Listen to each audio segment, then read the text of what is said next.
We've done it. Good morning, chiropractic family. It's Charlie with Mountain Man Digital. And it has been a crazy couple of weeks for me. Just because of client confidentiality, I'm not going to share any of that madness. But what I did want to talk about is dealing with tragedy, I guess you could call it, or just bad stuff that happens in business, and what that looks like for me, and what I think a lot of you guys could benefit from, just from what I've learned from having, big pitfalls or problems in my business for, as long as I've been working for myself in some capacity. And I've been doing this stuff for 11 years now, which is crazy to me. Not all full-time by myself, but you still have tragedies, even if it's your side gig or whatever else. And something that I've really learned that this recent past month or so has kind of brought me back to is that when you have a problem or a major tragedy, or there's some chaos thrown into your business, whether it's like a 1-star review, or someone's suing you for something, or you have a major problem with a billing company or whatever it might be, one of the first things I really like to do is what Tim Ferriss calls fear setting. And fear setting is kind of the polar opposite to goal setting, okay? And basically what it is really helpful with is realizing the ultimate super bad 1 in a million scenario, seeing what that is, and then going, oh, that's not that bad. My dog is chewing on a bed. Leave it. Here's your chew. My goodness. Such a crazy boy. More pictures and videos of him eventually. And so, for instance, with me, what I usually do is I go, okay, scenario X has occurred, right? Or scenario X could occur, right? Or there's a better possibility, whatever it might be.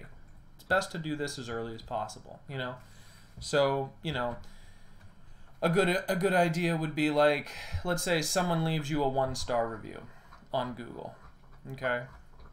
And that is essentially for folks who are incentivizing patients to leave reviews, that is the worst thing that could happen, right?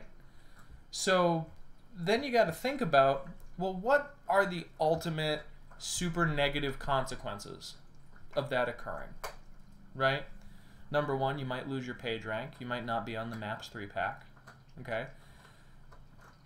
Number two, you might lose some patients because of that. And number three, you might need to do some catch-up to solve those problems, all right? Now let's break those down. Number one, you might lose your page rank. So if you're really concerned about a 1-star review, that probably means you've been working pretty hard on getting that MAPS 3-pack up, or Yelp or Facebook, whatever you happen to be using.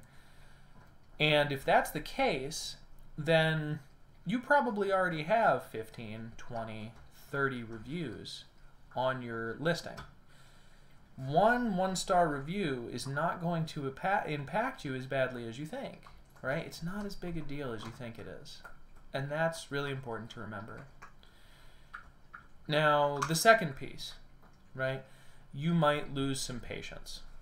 That's probably true. Some folks may read that 1-star review and go, oh, I'm not going to go to that guy. I'm not going to go to that gal. And that's true. And it's important to realize how few it probably is, right? So look at your metrics for how many people are coming in off those patient things, right?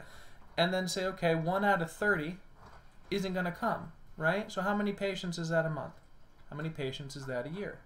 And then go, okay, well, I could say something wrong at a conference and lose that many patients a year. It is what it is.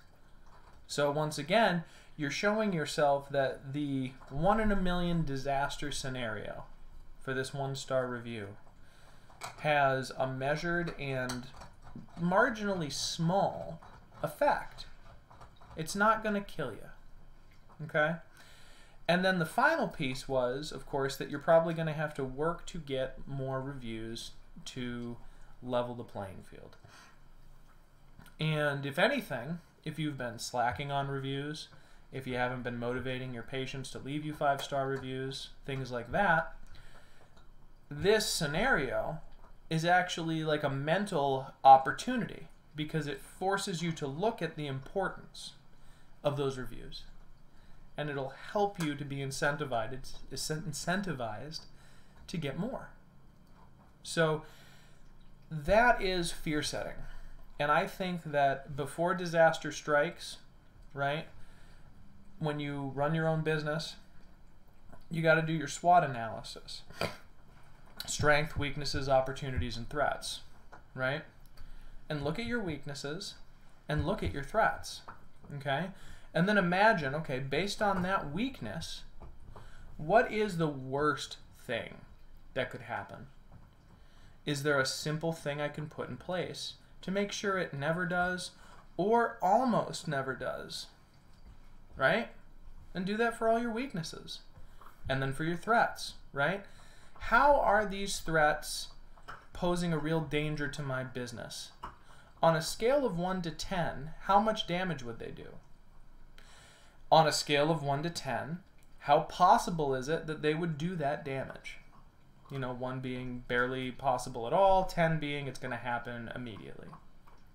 So when you do that, then it becomes really obvious what you need to fix, what you need to do, systems you need to put in place to mitigate this stuff, and action plans you or your team can implement when these things occur, right? All of these are learning experiences. And as you unpack this stuff, realize that it's not going to kill you, it's not going to last forever. And more importantly, that there's real actionable things you can do to either prevent it or make it better almost immediately. You realize that 99% of problems are just small challenges. Seneca the Younger was famous to say, we suffer far more in imagination than in reality. And fear setting and then system building is a functional way for a business owner to remove those fake fears from your soul. And it's really, really important. So that's what I wanted to share with you today, guys. I think I've rambled on quite long enough. So I gotta steal another thing from my dog because he is a thief, stealing my stuff. Still looking for one more client in February, okay? If you guys are looking to get a new website built or you need help with Facebook ads, go ahead and comment down below and I'll get in touch with you and see if I can help you out, okay? Besides that, I will be going to Parker Seminars on the 21st in Vegas. So I will be at the Natural Health and Wellness booth helping my friend Adam Brockman sell his new supplement sales kiosk for chiropractors. It is going to be an awesome product for you docs. That's going to give you guys a ton of opportunity insofar as really helping your patients with whole body health without needing to learn new things, buy new equipment, do anything crazy. Jack, leave it. This pup, gosh, you'd think he was 12 weeks old. Oh, wait, he is. So that's going to be really, really useful for you guys that enjoy doing supplementation for your patients, but you forget about it, it's hard to remember, you don't remind them to repurchase, etc., etc. This is going to do a lot of that work for you.